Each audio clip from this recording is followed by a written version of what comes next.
दोस्तों स्वागत है आपका। शुरू करते हैं डिस्कशन। चलिए दोस्तों डिस्कस करते हैं। आज इस कंपनी की बात करने वाले हैं, उसका नाम है 20 माइक्रॉन्स लिमिटेड। ये बिजनेस जो है इंडस्ट्रियल माइक्रोनाइज्ड मिनरल्स और स्पेशलिटी केमिकल्स बनाती है। कंपनी इनकॉर्पोरेट हुई थी 1987 में। अगर इसके बिजनेस का ओवरव्यू अगर देखते हैं तो कंपनी जो है लार्जेस्ट प्रोड्यूसर है और सप्लायर है अल्ट्रा फाइन इंडस्ट्रियल मिनरल्स और स्पेशलिटी केमिकल्स का। इसका जो इंडस्ट्रियल मिनरल्स होते हैं, पेन एडिटिव्स और quartz fillers for paint and ceramics, इन चीज़ों में इसका इस्तेमाल होता है।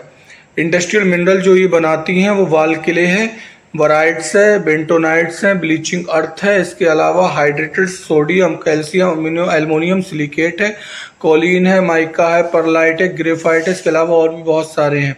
ये बहुत सारे प्रकार के मिनरल्स बनाते हैं जो बहुत सारे सेक्टर्स में, बहुत सारी कंपनियों में इसका प्रोडक्ट बनाने में यूज होता है। अगर केमिकल्स की बात करें तो activator magnesium oxide, activator zinc oxide, desiccant, flame retardant and smoke suppress, fumed silica, उसके अलावा मिनरल एडिटिव्स होते हैं, सिंथेटिक बैराइड्स होते हैं, इको ग्रीन फिलर्स होते हैं। तो ये भी बहुत सारे हैं जो ये बनाती है। सबसे इम्पोर्टेंट चीज़ इसकी ये है जो इन प्रोडक्ट का इस्तेमाल जहाँ हो रहा है वो ज़रूरी है। एग्रीकल्चर फील्ड में इसका इस्तेमाल होता है, अडेसिव एंड सीलेंट के रूप में यूज़ होता है, एनिमल फीड में यूज़ होता है, ब्रेक कंपोजिट है, कॉस्मेटिक मेकअप में यूज़ होता है, टाइल्स बनाने में होता है, बिल्डिंग बनाने में होता है, साबुन और निरमे में इस्तेमाल होता है, खाने वाले तेल में इस्तेमाल होता है, प्लास्टिक में इस्तेमाल होता है, चमड़े में इस्तेमाल होता है और गैस और तेल में इस्तेमाल होता है, पेपर एंड बोर्ड कंपनी में इस्तेमाल होता है, पेंट्स में इस्तेमाल होता है, रबर में इस्तेमाल होता है, प्लास्टिक इंडस्ट्री में इस्तेमाल होता है, कपड़े इंडस्ट्री में इस्तेमाल होता है और वेल्डिंग इलेक्ट्रोड जो बनाए जाते हैं उसमें भी होता है। तो ये कंपनी जो है प्रोडक्ट बनाती है, इसमें अगर देखा जाए तो तकरीबन ऑलमोस्ट कंपनी जो अलग अलग तरीके की चीज़ें बनाती हैं वो सब रॉ मटेरियल इससे लेंगी बनाने के लिए। इसीलिए ये स्टॉक जो है आने वाले वक्त के लिए बहुत ही बेहतरीन स्टॉक है और यही एक कारण है इस स्टॉक ने पिछले 3 साल में नवंबर 2021 से लेकर अब तक 700% का रिटर्न दिया है। 50 रुपए का स्टॉक 350 रुपए का स्टॉक होके लौट आया जो कि इस समय 295 रुपए का है। अगर प्रोडक्शन कैपेसिटी की बात करें तो कंपनी के पास 9 मैन्युफैक्चरिंग फैसिलिटीज़ हैं जिसमें तकरीबन जिसके प्रोडक्शन कैपेसिटी जो है इसकी 4.5 लाख MTPA है। इसके अलावा 7 माइनिंग रिजर्व हैं जिसमें 170 लाख मिलियन टन इसके पास रिजर्व है और जो कि 4 स्टेट्स में फैला हुआ है, गुजरात, राजस्थान, आंध्र प्रदेश और तमिलनाडु में। अगर हम इनके क्लाइंट की बात करें तो इतनी इतनी बड़ी ब्रांड इनकी क्लाइंट है जो इनसे माल खरीदती हैं।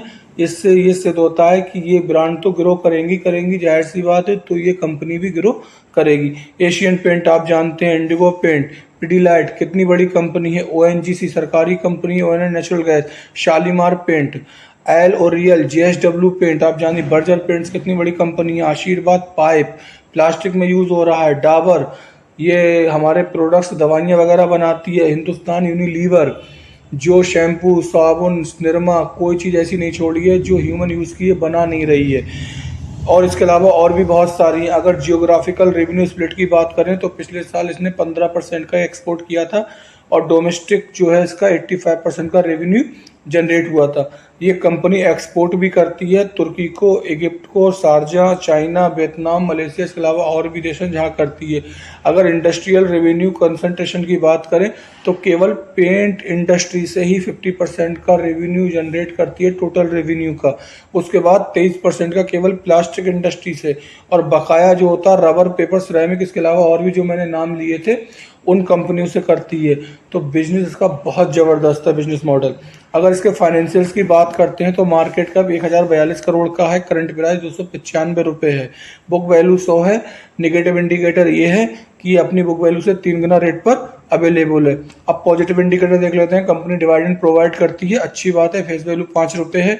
इंडस्ट्री प्राइस अर्निंग 23 है जबकि स्टॉक का प्राइस अर्निंग 17.3 है। ये इंडिकेट करता है स्टॉक यहाँ से अभी और भागेगा।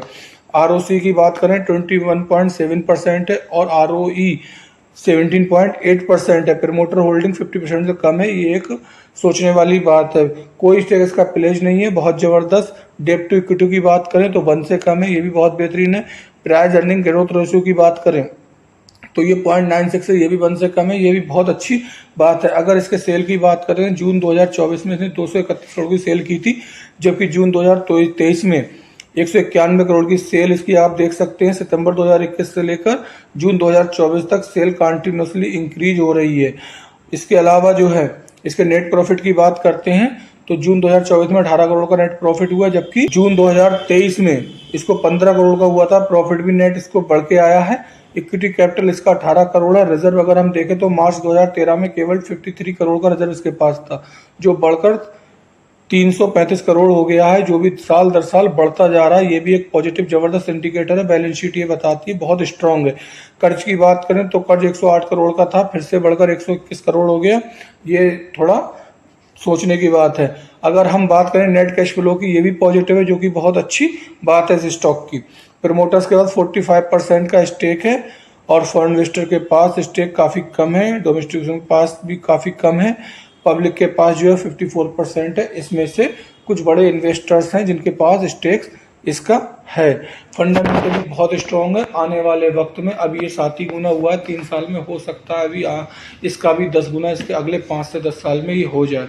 दोस्तों, इन्वेस्ट करने से पहले अपनी रिसर्च कर लें, अपने फाइनेंशियल एडवाइजर से मशवरा ले लें, उसके बाद करें। ये वीडियो एजुकेशन पर्पस के लिए था। मिलते हैं अगले वीडियो में। धन्यवाद।